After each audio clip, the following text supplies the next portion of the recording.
testified the lifestyle of the Beatles has always been somewhat different, and if you believe current rumor, their style of revealing Paul McCartney's alleged death is being carried out with singular taste. Yes, that is a death symbol. He walks, he talks, and sings. Paul McCartney of the Beatles, who finally got in front of a camera in Glasgow today to put an end to the speculation that he is no longer among the living. He is, and now the whole world has been apprised of that fact.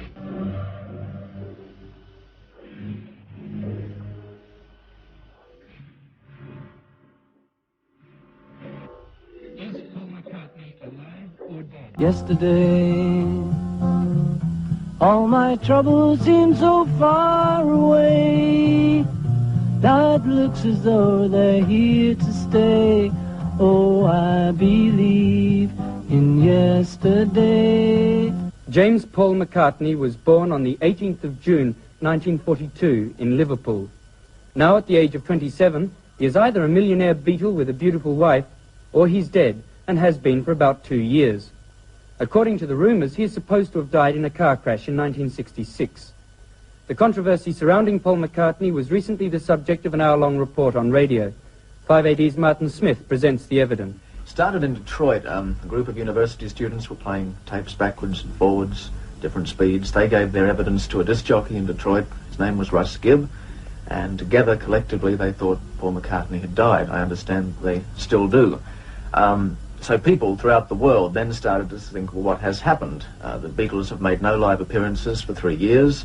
There have been no records for a certain period of time in 1966. When Paul was supposed to have died, I understand he went to Africa at the time, but maybe he did have an accident of some sort.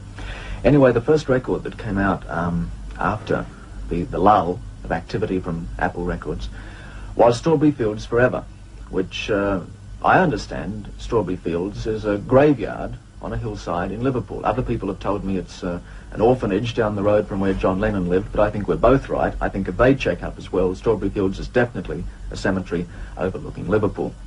The first LP to come out about the same time as Strawberry Fields was the Sgt. Pepper album. The cover of this, as well as some of the songs on it, is very interesting. If you look at the minute detail which is on there, you can find that the Beatles are actually gathered around what looks like a grave. This could be the grave they buried their old Sound of Music in, but it could be the grave that they buried Paul in. He's standing head and shoulders above the rest. He's meant to be a lot shorter. Around his wax model from Madame Tussauds are heads of Marlon Brando, who met a tragic death in The Wild One, and also Tom Mix. Listen, he died in a car accident. On the back of the album, Paul has his back to us. On the inside photos, the initials OPD are on his arm. Does that mean Oh, Paul is dead? There's a guitar with left-handed strings, left-handed guitar on the around the grave. He was a left-handed four-string guitarist. So there you are. It goes from one thing to the other. And also musically on the record, at the very end, when the needle is running over the dead surface area, waiting to be taken back by the arm, well then there's a little bit there which caught our attention, and it could be, will Paul be back as Superman? Forwards, it doesn't sound like anything too much, but perhaps backwards, that does come out.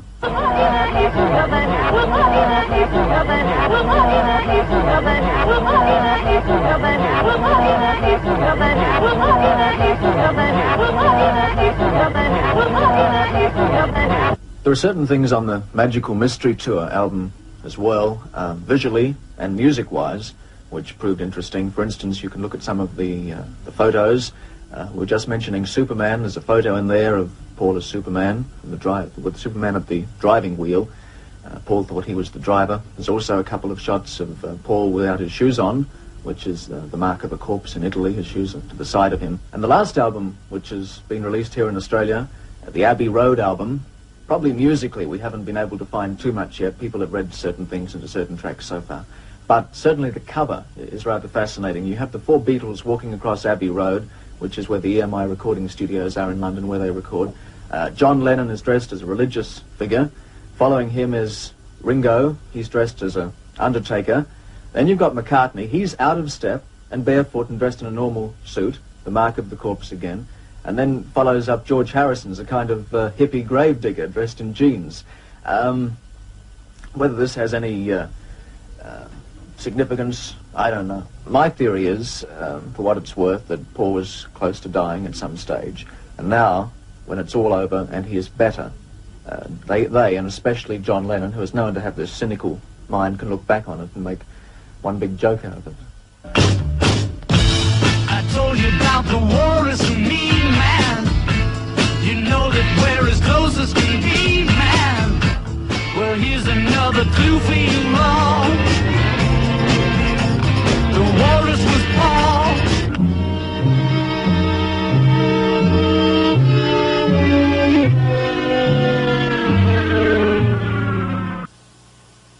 He wasn't there, that he didn't sing part of it or so on, but somebody else was singing at a time when the fans and when the label would indicate that it was Paul McCartney.